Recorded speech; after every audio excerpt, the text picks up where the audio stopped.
Welcome to another B2 First ESL-lounge reading lesson video.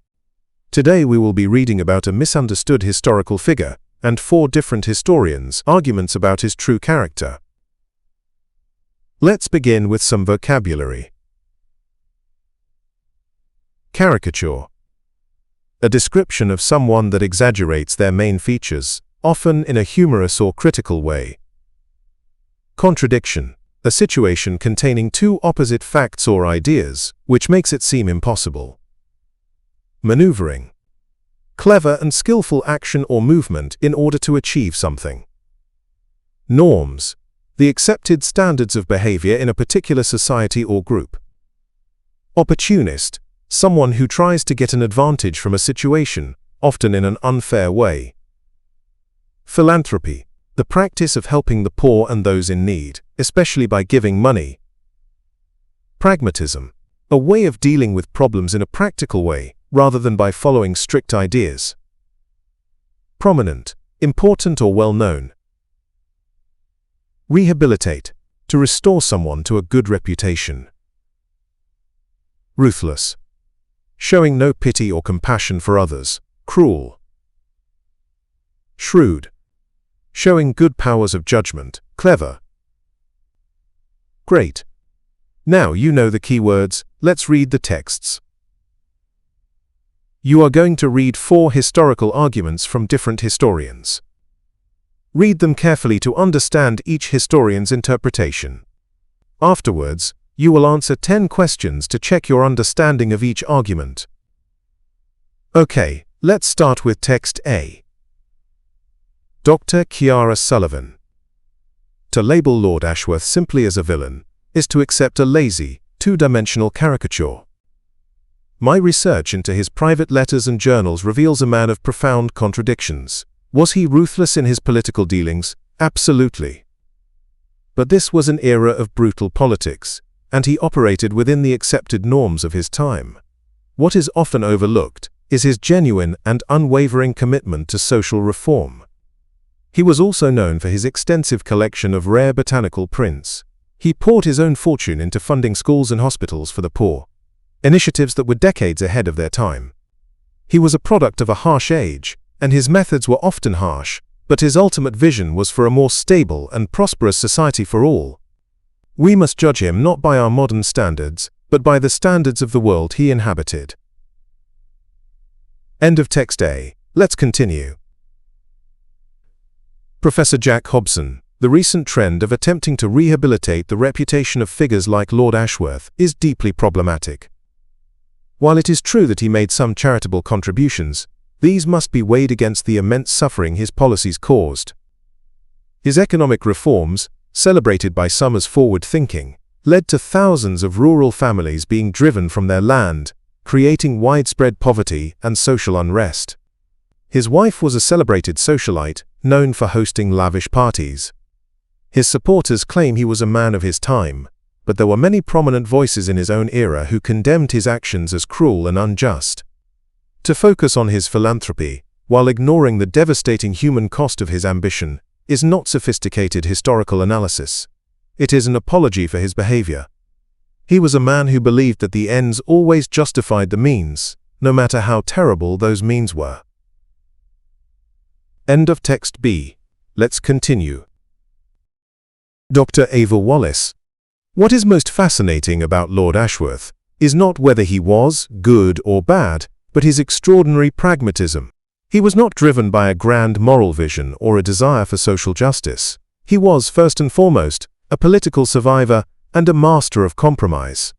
His support for social reform, for instance, was not born of compassion, but of a shrewd calculation that a healthier, better-educated workforce would ultimately strengthen the nation's economy and his own political standing. He was also a keen equestrian, and his horses won several prestigious races. He was an opportunist who adapted his principles to fit the political climate. Analyzing his career offers a masterclass in the art of political maneuvering, but to portray him as either a hero or a monster is to miss the point of him entirely. End of text C. Let's continue. Professor Oscar Hughes. Lord Ashworth's public image as a formidable and unfeeling political giant is largely a myth of his own creation. The man I have discovered in the archives is a far more complex and anxious figure. His political ruthlessness seems to have stemmed from a deep-seated personal insecurity and a desperate need for the approval of the king. His letters to his wife, who was a talented watercolor painter, are filled with self-doubt and fear of failure. This does not excuse his more brutal actions, of course, but it does help to explain them. He was not a cold, calculating machine of state, but a deeply flawed human being, driven by personal anxieties as much as by political ambition. Understanding this private psychological dimension is the key to understanding the public man and his contradictory legacy. Okay, time for a few questions to check your understanding. Question 1. Which historian argues that Ashworth's positive actions were motivated by self-interest? Pause the video now to think about your answer. The correct answer is C. Dr. Ava Wallace. The text says his support for reform was not from compassion but was a shrewd calculation that a better workforce would strengthen his own political standing. Question 2. Which historian believes Ashworth's character was shaped by his personal anxieties? Pause the video now to think about your answer. The correct answer is D. Professor Oscar Hughes. The text claims his ruthlessness appears to have stemmed from a deep-seated personal insecurity. Question 3. Which historian claims that judging Ashworth by today's moral code is unfair? Pause the video now to think about your answer. The correct answer is A. Dr. Kiara Sullivan. The text states, "We must judge him not by our modern standards, but by the standards of the world he inhabited." Question 4. Which historian argues that Ashworth's good deeds are insufficient to make up for his negative impact? Pause the video now to think about your answer. The correct answer is B. Professor Jack Hobson. The text says his charitable contributions must be weighed against the immense suffering his policies caused, implying they were not enough. Question 5. Which historian suggests that Ashworth's behavior was not considered unusual during that period? Pause the video now to think about your answer. The correct answer is A. Dr. Kiara Sullivan. The text says that he operated within the accepted norms of his time.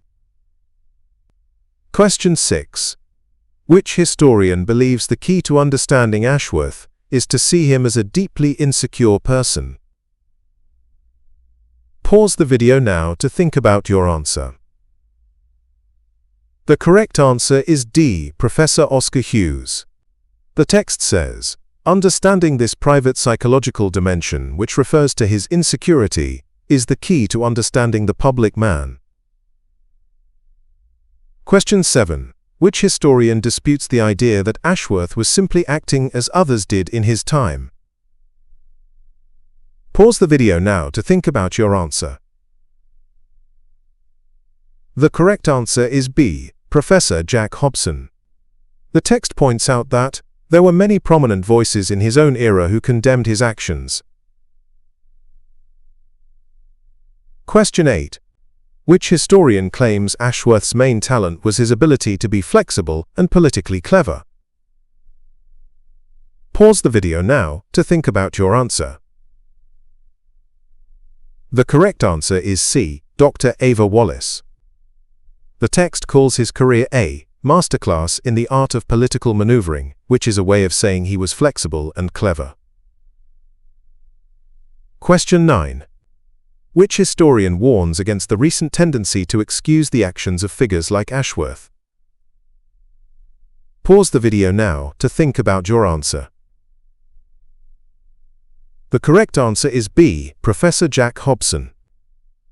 The text calls the trend of attempting to rehabilitate the reputation of such figures deeply problematic. Question 10. Which historian suggests that Ashworth was neither a great nor a terrible figure in history? Pause the video now to think about your answer. The correct answer is C. Dr. Ava Wallace. The text states that to portray him as either a hero or a monster is to miss the point of him entirely. Let's quickly summarize the lesson. On this screen, you can review the main points of the text and the key vocabulary. Finally, here are a few discussion questions. Feel free to share your thoughts in the comments below. Thanks for watching this ESL-lounge video. Don't forget to subscribe for more lessons, and we'll see you in the next one.